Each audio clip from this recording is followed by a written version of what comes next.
Wala akong tulog-tulog, ma'am. Ano sabi niyo sa ma'am? Nasa Saudi po. Sa Saudi din? Hanapin siya doon? Hindi po, magkasama kami dati kasi nag-visit-visa po. Visit-visa ka dati. So ngayon, punta mo siya doon? Opo, nag-ano na, working na. Mabuti naman. Mabait naman mister mo. Mabait. Okay. Mabuti naman. Pagtulog, sir. Pagtulog? Oh. So, matagal na hindi nakita, ilang taon na? Ilang buwan na? Ano lang, sir, kasi sabay kami umuwi last year. Sabi kayo umuwi last year. Okay. Sige, bago ko pakilala mo na ako. Mas maganda ko pakilala. Kasi ganun eh, pinakilala ko ni Mr. Bong, wala man apelido, no? Dapat, kung nagpakilala man may apelido, tama? O, ikaw man may apelido, ha? Okay. Pangalan ko, Mr. Sam Carbajosa, no? So, kayo dito. Kamusta? May natutunan? Kayo dito ni Mr. Bong? Yes, sir. Okay, sana 100% may natutunan kayo. Kasi after ko, mag-exam ako. Para malaman ko kung talaga may natutunan ka. Kasi kung may natutunan ka, malaking bagay, pagdating mo sa labas ng bansa, may apply mo yan. Tama? Si maraming umalis, akala, basta lang ito nakaalis, okay na agad, no? Hindi niya alam, kaya siya pinadaan sa Pidos. Ang sabi ng Pidos kanina dito, ha? Pidos, is a mandatory similar to all departing contract workers. May sinabi ba si Mr. Bong? Hindi niya sabi. Hindi kasi masuna ako, as accredited facilitator ng UWA. Sinatuloy din ako ng Pidos, accredited din ako ng UWA. Yung part niya is part ko, yung part ko hindi niya part. No? Ngayon, ganito ko. Mandatory similar to all departing contract workers. Ibig sabihin, kasali na doon yung ex-abroad. Kaya hindi ibig sabihin, ex-abroad ka, no? Sabihin mo, ex-abroad mo namin, ulit-ulit lang ito eh. Ay, pero kung magtatanong ako eh, regarding sa mga batas na sasabihin ko sa inyo, may isagot ka kaya? Baka walang may isagot. Kasi, hindi mo alam. Dito, sabihin ko muna sa inyo kung ano yung mga batas na yun. Pag nag-exam ako, dapat makasagot ka. Bakit? Ang exam ko, 150 items. Ang passing score, 149. Ano? Pasado kaya? Pag hindi pumasa, kasi wala dito, nung may sinabi ako, biglang lumabas, wala, may isagot sa Pidos, tama? Sa exam ko. Dahil hindi ka pumasa, wala certificate. Papayag ba? Sabi niba, ano, klaseng Pidos mo? Pinagutuman na kami. May exam pa. O ano, may exam pa, wala na. Ikaw, may exam pa tayo, wala na. Hindi na. Hindi na. Pag-usap na lang tayo. Lahat ng bagay ay napag-usapan. No? Alam ko, kanina po nakaupo dyan, iba dyan, tumatango lang sa mga speaker dito. Meron na sa isipan. No? Kasi antok na at gutom pa. Tingnan natin kung may antokin pa sa akin. Pagdating sa part ko, walang antok. Lahat ng tulog, gising. Lahat ng gutom, busog. Busog na ano? Amin.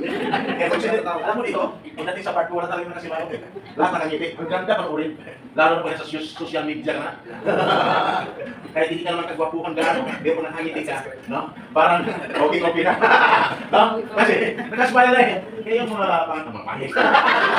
Mga simang mo din. Di ba hindi maganda? Ang hindi maganda tingnan pag medyo hindi ka anong gwapo at maganda. Pero pag nakangiti, ito paano? Maganda na rin.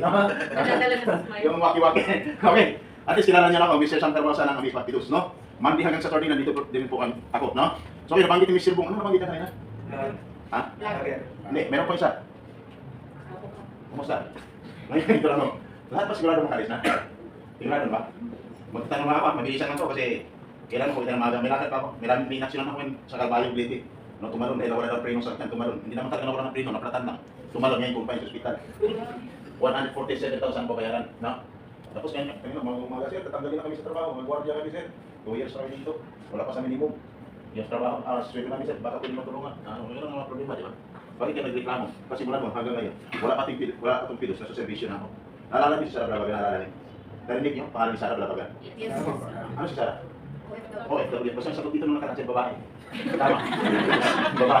Babae. OFW. Ano? Ayaw mo hindi. Nakulong yun at tinaturan ng kamatayan. Nung inatid ko siya na rin, gahasahin, lumaban. Ano kayo ginawa? Lumaban? Ikinatagul. Ang kanyang sa hanggang sa mapalay. Ang kanyang amo. Kaya, ikinatong siya at inagulan na kamatayan. Sino? Suko! Pero naligtas. Buwan sa digit ng kamatayan.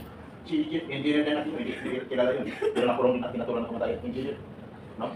Nakulong at tinaturan ng kamatayan sa defense na lang. Hindi na kaya ginawa. Nung pinagtutulungan sila ng ibang lahi. No, 6 pa. Ang napatay niya. Ang leader pa ng isang grupo. Ang galing pa siya. No? Patay. Nakulong din, tinaturan ng kamatayan. Nung makulong, at tinaturan ng kamatayan, ligtas pa rin ang buwan sa digit ng kamatayan. Ikaw, sir. Gusto mo bang mailipas? Huwag ka na gumawa, hindi mo na doon. Okay! Ang dating boss ko noon, year 2000, 2000 pa lang, dating boss ko, ambasador. Ambasador, nag-united Arab Emirates. Ako hindi. Nung umuwi sa Pilipinas, naging Congress, naging General Chairman, ang boss ko. Ako hindi. Year 2013, tumakbo siya as congressman, nanalo yung boss ko. Ako, hindi. Nung humiwalay ako, year 2000 sa kanya, nung humiwalay ako sila, yung boss ko ay namatay. Ako. Hindi. Kaya nandito ako ngayon. Ang purpose, bakit ako nandito? Just in case of emergency. No? Kaya mga boss, saan kapausap ng aming kapidos? Magtatanong, sino ang mga first timers? Tayo sa mga kamay. Thank you. Wow, ang dami. Sino ang mga ex-abroad? Tayo sa mga kamay. Pukunti na lang ang ex-abroad. Ex-abroad. Magtatanong lang. Lakasan nyo. Lakasan nyo ha. Iparinig nyo sa mga first timers kasi baka super excited ka ngayon. Malaman mo kung excitement mo, magbabawasan o hindi ngayon. Kasi yung excitement mo kay Mr. Bong kanina, malamang is 100%. Pagdating sa part ko, habang ako'y nagtatanong, baka mabawasan yung excitement mo. At malamang, after ko mag-talk, baka walang matira sa excitement mo. Bakit? Magbabawas ako ng 20% bawat may nangyari sa'yo. Kaya magtanong ako kung sino mga first timers, sino ang ex-abroad. Nung makita ng mga first timers, kukunti lang mga ex-abroad, ano ang pumapasok sa isipan mo? Di ba? Bakit kaya? Kukunti na lang sila. Minsan na, wala ka na talagang makita dito sa abroad. Kaya marami umaalis. Bakit umaalis ang mga OFWs? Kasi walang trabaho sa Pilipinas, ha? Kahit anong trabaho mo, maganda ang trabaho, maliit ang sahod, maganda ang posisyon, maliit ang sahod. Kaya yung iba, walang magawa, pag wala na talaga, nakapag-isip na lang, no? Ang okay lang kung mag-abroad. Pero katulad ng isa dito, sir, ano ang trabaho mo? Sa tagal mo na sa Pilipinas, sabi niya, sir, wala. Wala ka talagang trabaho? Wala po. After ng pandemic, wala kang trabaho, wala din po talaga. Kaya mag-abroad ka na lang. Opo, mag-abroad ka na ako. Ano ang trabaho mo talaga? Paano ka buhay? Sabi sa akin, sir, tumitimpo lang po. Kaya pala ang mukha niya, parang guga ko. Tumitimpo! Kaya sabi ko, tumitimpo ka no? Hindi siya makasagot-sagot. Ako lang magsabi sa kanya, sir, tumitimpo ka. Yes, ma'am. Bakit? Mayroong may sumasahod. Ang hirap, no? Ang hirap magbabaka sakali sa Pilipinas, lalo na ngayon. No? Wala na na. Nabalikan pa lahat. Ingat, guys. Ingat. First timers, magtanong ako sa mga ex-abroad. May nabanggit si Pong kanina dito. Pero ulitin ko, sumigaw, isigaw niyo ng malakas ex-abroad. Ang sagot niyo lang sa akin, masarap lang kung hindi. Isigaw niyo, iparinig niyo sa mga first timers. Ex-abroad. Sigaw niyo yung pinakamalakas. Ex-abroad. Masarap buhay OFW hindi. Hindi! Narinig niyo? Sabi niyo ba? Ha? Hindi. Yan, mas may maganda pa dyan, ma'am. Pag lalo na pag binuksan niyo yung YouTube channel, yung Kaagapay ECTV, pag binuksan niyo, i-search niyo kasi bubukasan kayo ng sa akin eh. Nag-search na yun. Okay, unahin natin ito. Dapat katapusan yan eh. Kaagapay. Kung may hindi tayo, Kaagapay sa YouTube. Kaagapay, space, ECTV. Ulitin ko, Kaagapay sa YouTube ha. Kaagapay, space, ECTV. No. Makita niyo yan. May Facebook page din ako, Sangkar Bausa. Sa Facebook page ko, Sangkar Bausa. Kaagapay, space, SCTV. Ayan. Makita niyo dyan, nakasalamin, nakasumbrero kulay itim na parang cowboy. Nakita niyo? Pag nakita niyo, wala kayong ibang gawin kundi i-subscribe niyo. Bakit? Pinaka-easy way. Makapag-access kayo sa akin just in case of emergency. Ayos ba? Yes. Hindi mo trabayong lady, tumatawag. No? Tumatawag, trabayong lady. Sigo, tumatawag, sir. Kapatid ko, sir, nurse. Isang buwan na. Pagdating ko, wala pa rin trabaho. Ah, di ba? Sa Cebu siya, kapatid niya sa Riyadh. Sa Palawan, tumatawag sa akin, sir. Tulungan niyo naman, sir. Kapatid ko, teacher naman yun. No? Kapatid ko, sir. Sinasaktan ng employees. Pagkatapos, sir, alam niyo, ang pinapakain. No? Wala. Kinukulong sa CR. No? Ang inom na tubig, kalawangin. Pagkatulog, sa sahig, walang sakit. Palawan yun. Dito, nakatay sa akin ang sumbong, Luzon, Visayas at Mindanao. Dito sa Luzon napakarami, ma'am. Sa mga lugar ng Metro, Bulacan, tama? Hindi po, ang taga Davao po. Davao. Ang dami ko na tulungan. Lumalabas. Yan. Respeto natin. Lalabas yun. Sabihin na, ma'am, ito nga yung sinasabi niya. Maganda ka na. Okay! Yan. Okay na? May tulog? Wala. Kaya kung bakit sinasabi na mga ex-abroad hindi masarap buhay OFW, kasi hindi naman talaga masarap. Kaya ka nag-pidos ngayon upang malaman mo kung ano mayroon sa pidos. Kasi sabi ka ng pidos, upang ihanda ang sarili sa panibagong hamon at mga pagsubok na kaharapin pagdating sa labas ng bansa. Tama? Kasi maraming ipinagbabawal doon na kunting pagkakamali mo lang, no? Pag na-violate mo, mananagot ka sa batas. Bakit? Iba ang batas dito. Iba ang batas doon. Politiko. Guys, iba ang batas dito. Iba ang batas.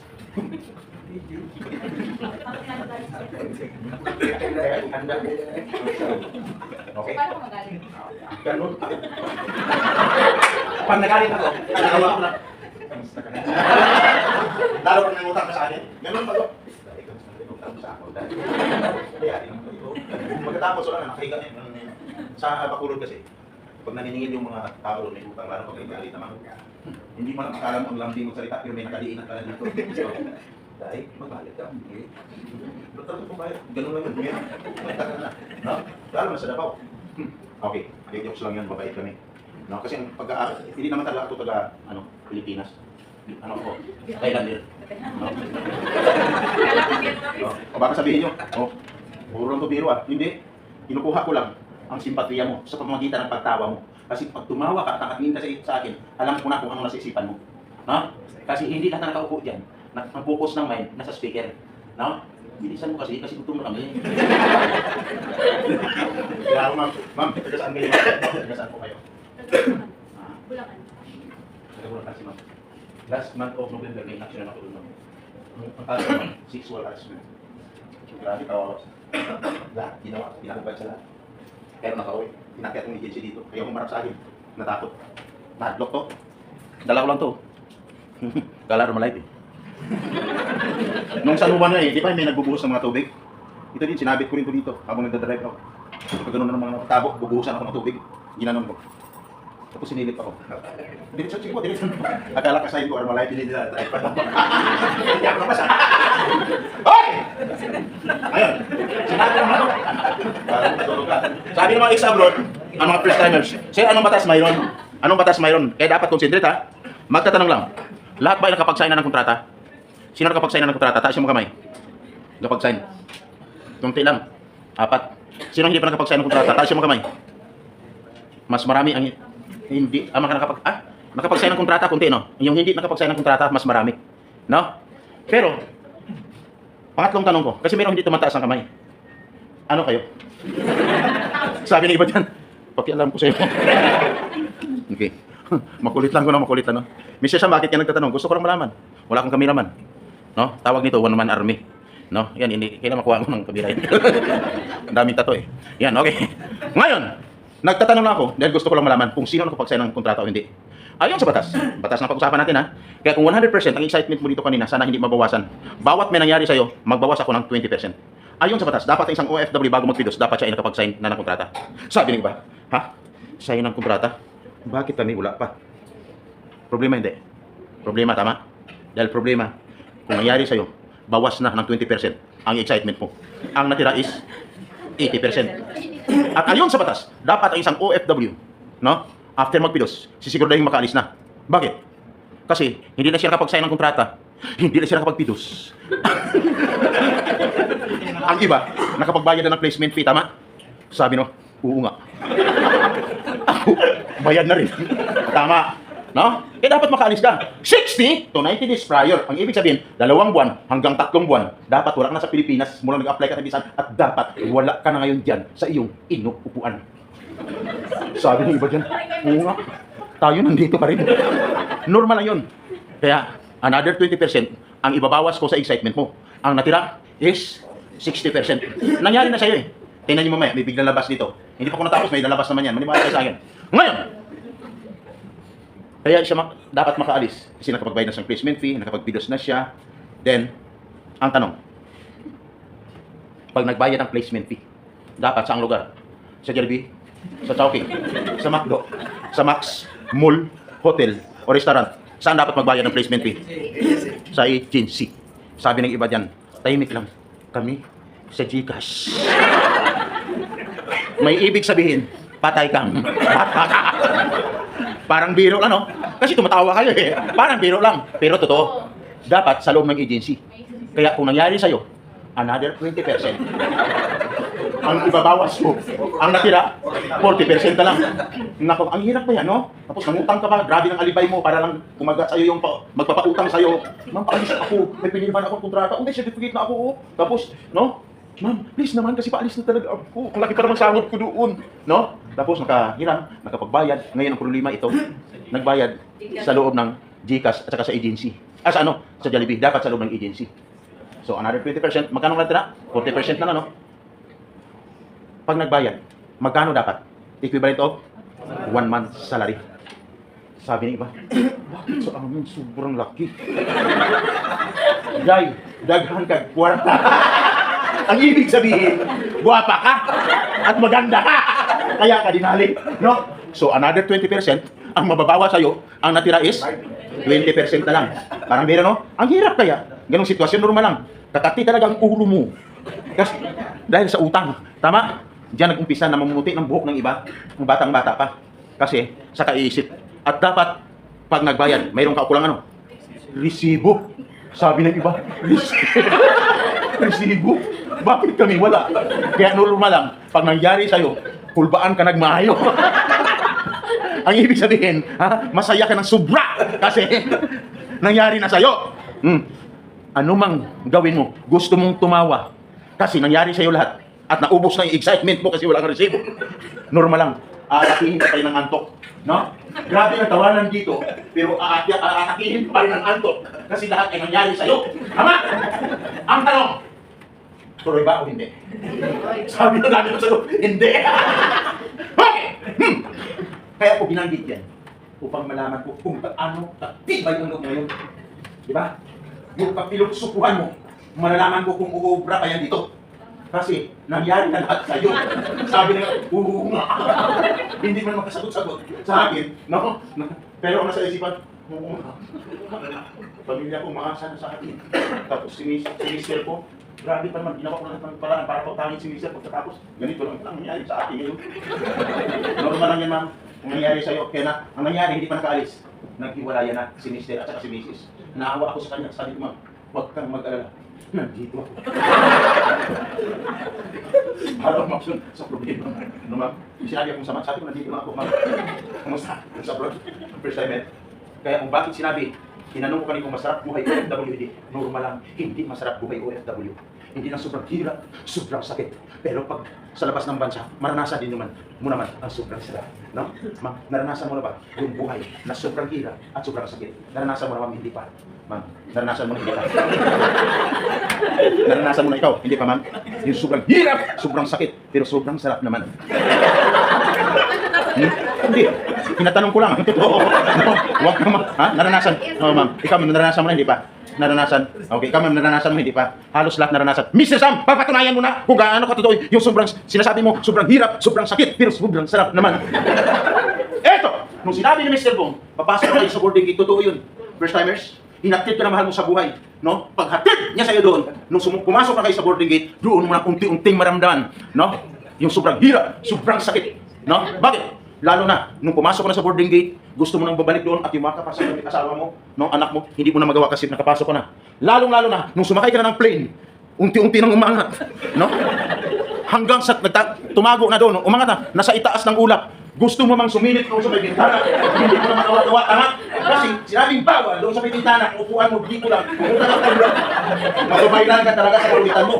Kasi gusto mong sumilip, baka makita niya pa sa baba yung naghatid sa kanya. Pero dahil hindi mo na makita, doon mo sumisikip ang dibdib mo, pero ang nasa isip mo, bali, babawi na lang ako. Pagdating mo doon kinabukasan, no, umpisa ka na magtrabaho, another, sama, hirap na pakiramdam ang maramdaman mo. Bakit? Sobrang pagod, gutom!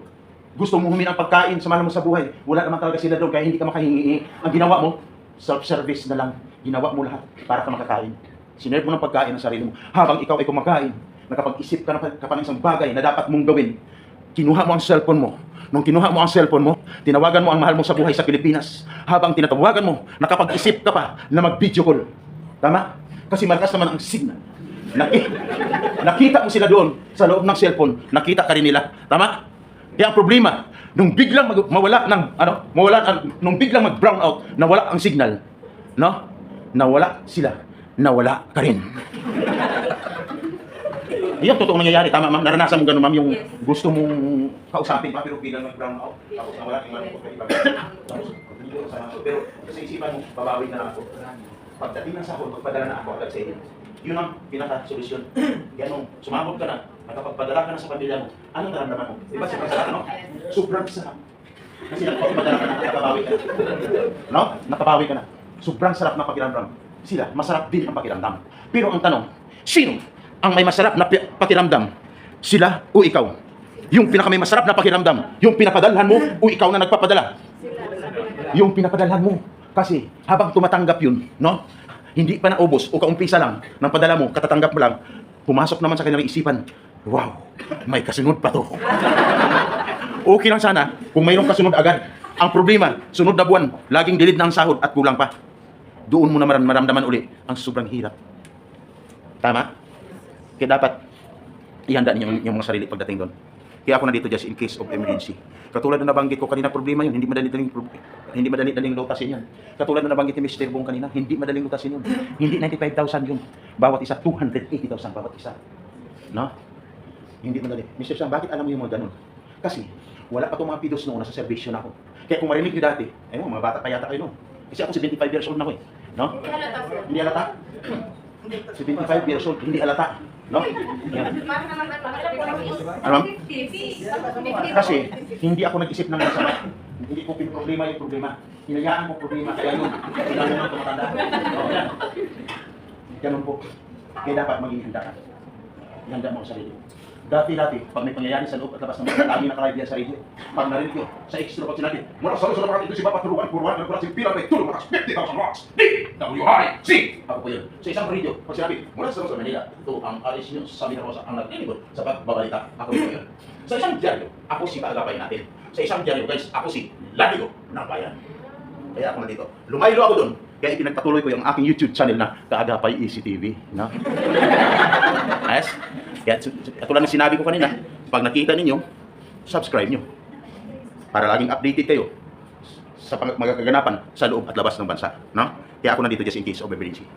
Nangyari man siya sa Pilipinas, problema man, katulad na nabanggit ko na, you are a victims. Kasi bakit? Pag nangyari sa iyo sa Pilipinas, katulad na nabanggit, meaning to say you are a victims of illegal recruitment. That is a violation of Republic Act 8042 of Anti-Illegal Recruitment for 10022 as amended of Anti-Human Trafficking Violation. Kung ang criminal nakapatay, nakulong nakapagpiyansa, sa batas na yan guys, no bail. Non-bailable offense. No? E dati noon, pag tinuro sa akin, sir, siya po, ilang kinong reklamo. Tatlo po, sabi ko, okay, sapat na yan. Sabi ko sa inyo, kahit anong laki ng katawan, sabi ko mga ngayat dito. No? Araw-araw, pag wala akong ipakulong mo, sir, manghihinat yung katawan ko. No? Kaya ngayon, wala man ako doon. Medyo lumalaylo. Ilang taon lang, pero ngayon tuloy-tuloy na naman ulit. Tuloy-tuloy na naman ulit. Kaya magtataka ka, bakit pinapaikot ko ang kamera ko? Bakit? Yung hindi ko nahuli sa labas, dito ko nahuli sa loob. No. Kaya pag nasintruhan ka ng kamera at biglang nag-blink ang cellphone ko, ibig sabihin, positive. Ay, hindi naman nag-blink. Kaya dapat ingat guys. Nangyari sa'yo sa Pilipinas, kausapin, i-inform mo yung agency. Baka biktima ka sa labas. Okay? Para hindi madama yung agency. Bakit? Pwede maging accessories of the crime yung kausap mo doon sa agency. Maaari pang magkaroon ng tinatawag na cancellation or license to operate ang isang recruitment agency pag hindi nila alam. Biktima pala sila sa labas. Tapos, nung magreklamo ka ng suspect, ginamit ang para ng agency. Kawawa ng agency. Kaya salamat kayo sa inyong agency. Dito kayo pinapilos. Dito pilos. Daming pilos dito. Itong pilos lang po guys na may welfare assistance just in case of emergency. Ayos ba?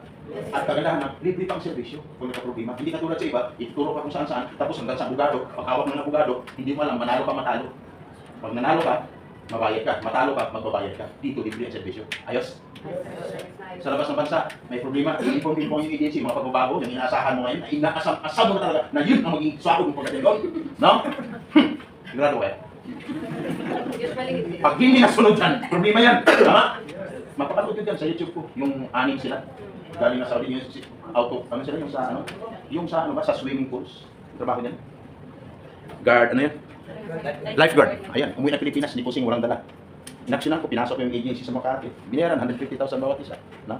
Tinawagan ng agency. Siyempre, mahirap utakin ng agency. Kaya kung gawin nyo, pag may problema, huwag kalimutan agad ng agency. Mabuti kasi nakatawag sa akin at ako naman ang nag-inform sa agency. Di ba? O, ako nag-inform sa agency, pinag-usapan ko ng maayos, pero kung saan-saan sana magsubok. Ang iba nakarating na kay Tolpo eh. Pero ang nangyari, wala. Kasi malayo naman kasi si Tolpo. No? Malayo si Senator Tolpo kasi busy na rin ngayon. So mabuti lang nakarating sa akin. So inakyat ko ang agency, kinausap ko ng maayos, pati mayroon ng agency. Nakipagtulungan. Hindi nakarating sa NLRC ang kaso sa OWA, kundi inayos na ng problema. Tapos ang problema, hindi na sila nagbayad ng abogado. Ayos ba? Yes. Hindi bilang servisyo. Kaya ang number ko, ibibigay ko sa inyo. Yung 0948-099-970 at 0948-00949-970, ibibigay ko sa inyo. Para anytime may problema man, pwede kayo tumawag sa akin. Ha? O, katulad lang sa Calvario Beauty at saka sa taga Bohol, tumatawag sa akin, hindi ko naman kilala yun. No? Hindi ko naman nakilala yun eh. Hindi ko naman nakita ang mga mukha nila eh. Pero bakit umaksyon? Dahil sa awa ko para matulungan ng 147,000 babayaran no, sa ospital. Kaya ang number ko kumakalat yan, Luzon, Visayas at Mindanao. Nakakarating yan. Hanggang pagdating sa labas sa bansa, nakakarating po ang number ko doon. Millions of OFWs. No? Kaya, ang number ko, 0